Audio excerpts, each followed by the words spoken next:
I just really like imagining there was a moment where like the producer for this stumbled across Yorgos Lanthimos at a party or something and said, "I've got the perfect project for you, Mean Girls, but with an old English queen." Because seriously, that's what The Favourite's like. And it's badass.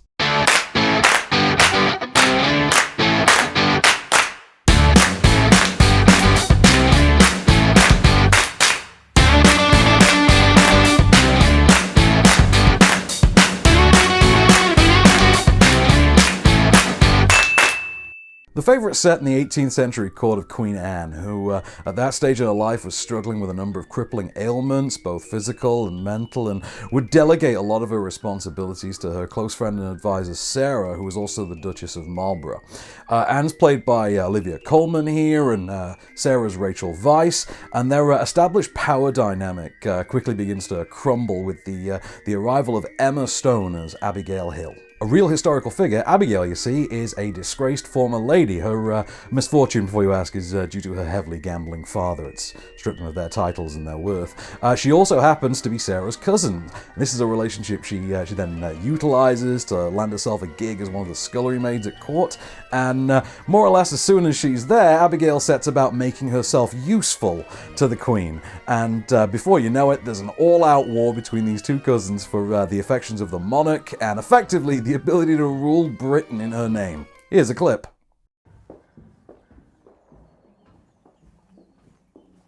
I'm ready for the Russian ambassador. Who did your makeup? We went for something dramatic. Do you like it? You look like a badger. Oh. Are you going to cry? Really? Well, what do you think you look like? Badger. Do you really think you can meet the Russian delegation looking like that? No. I will manage it. Go back to your rooms. Thank you.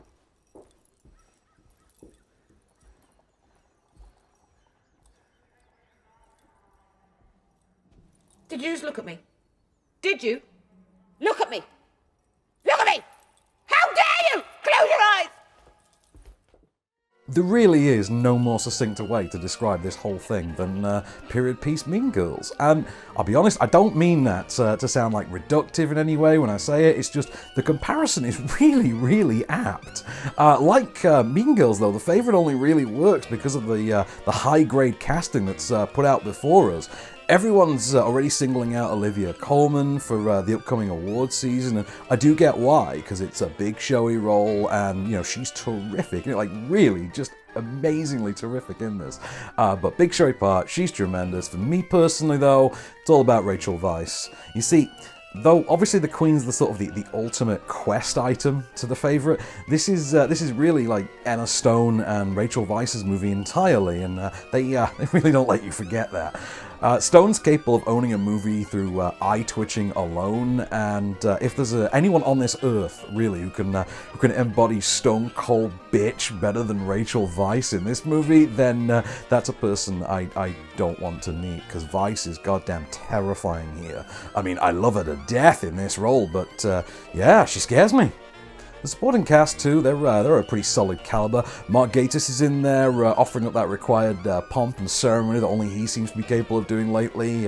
Nicholas Hoult gets this brilliantly almost like Blackadder the Third, leader of the opposition type role.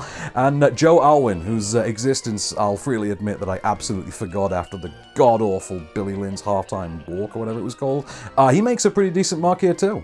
Shockingly, The Favourite's also quite an accessible project for Yorgos Lanthimos. I mean, it's by his standards, definitely. See, if you only really watch mainstream films and the left field or art house or indie stuff kind of passes you by, to be honest, a lot of it would me if I didn't review the stuff. Well, he's the director of movies like The Lobster and The Killing of a Sacred Deer.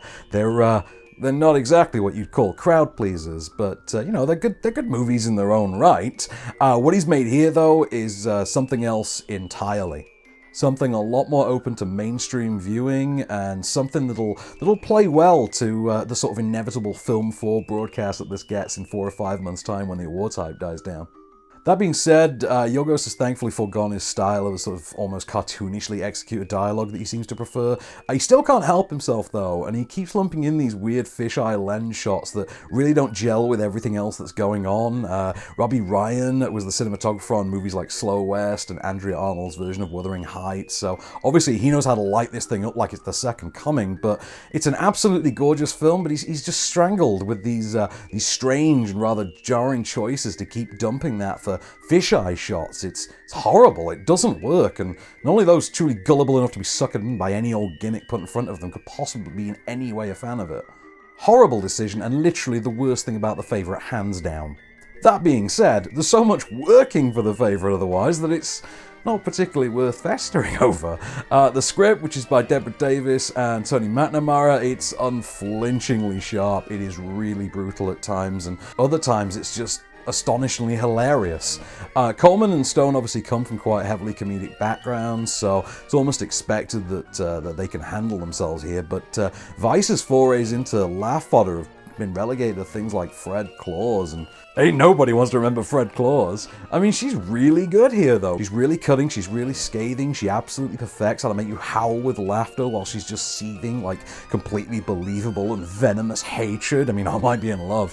Where The Favourite's absolutely going to find its niche though is in that crowd that likes a good Regency comedy. Like, if you're into a period piece, you're a fan of those like Downton or something, and you, I don't know, wish there were nastier gags and the occasional bit of heavily violent sabotage, then look no further. Reminds you a lot at times actually of Armando Iannucci's The Death of Stalin, which I adore, and I will forever live in shame for the idea that we as a culture did not simply allow Jason Isaacs to win all the awards for that. But there's the same sort of contemporary sniping humor here, and it's impossible not to sit back and just soak it all up in all of its bile-fueled rage. 4 stars from me. The Favourite is the nastiest, grimmest, darkest movie of the year. A year in which we got Hereditary, so take that as a barometer. But it's also really damn funny. It's expertly crafted. It's easily Yorgos Lanthimos' best movie to date, in spite of his weird fisheye nonsense. What is that about, Yorgos? And yeah, you will be hearing about this over awards season. I personally think it's the director's most mainstream offering yet, but it's still not going to be for everyone, admittedly, and if you want a great grand period comedy that plays like Norman Lear's Plunkett and McLean, then yeah, check this out. I'm gonna keep the powerful women angle going though, with an entirely different kind of powerful female figure, with RBG, which is this new documentary from Betsy West and Julie Cohen, and offers up a profile on the notorious RBG herself, Associate Justice of the United States Supreme Court, Ruth Bader Ginsburg, ladies and gentlemen. There's a narrative biopic coming our way in a few months' time. It's called On the Basis of Sex. Stars Felicity Jones and Armie Hammer, so, you know, good time to get all clued up on the woman herself, and boy, do they make that easy for you. RBG's a really stirring and powerful look at not just like the career of Ginsburg, but her actual family life too, her actual personal life, complete with appearances from the lady herself, from her children, from her lifelong, long-time friends. It's a really fascinating story, particularly if you're anything like me and you only really know of Ginsburg largely from like news coverage of her involvement with, matters of law and the sort of recent rise as a pop culture figure alongside like, the last couple of years of political and populist discussions about the treatment of women in our society. And as a documentary, RBG itself somewhat skirts more recent stuff like that, but obviously, you kind of can't make a profile of Ginsburg without at least touching on a rather pronounced opinion of, how do we put this delicately, certain orange-headed world leader?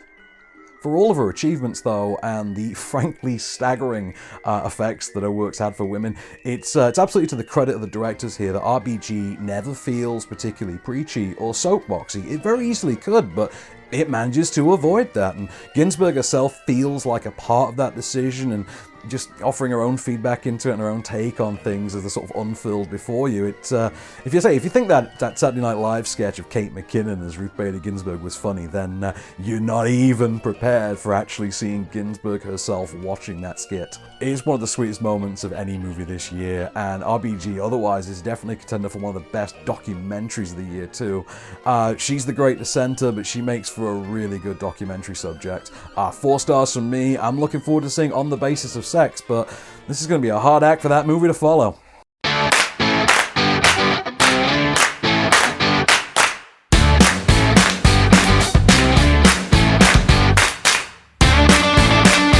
Hey, thanks for watching. Don't forget to like, share, subscribe, rate, and review.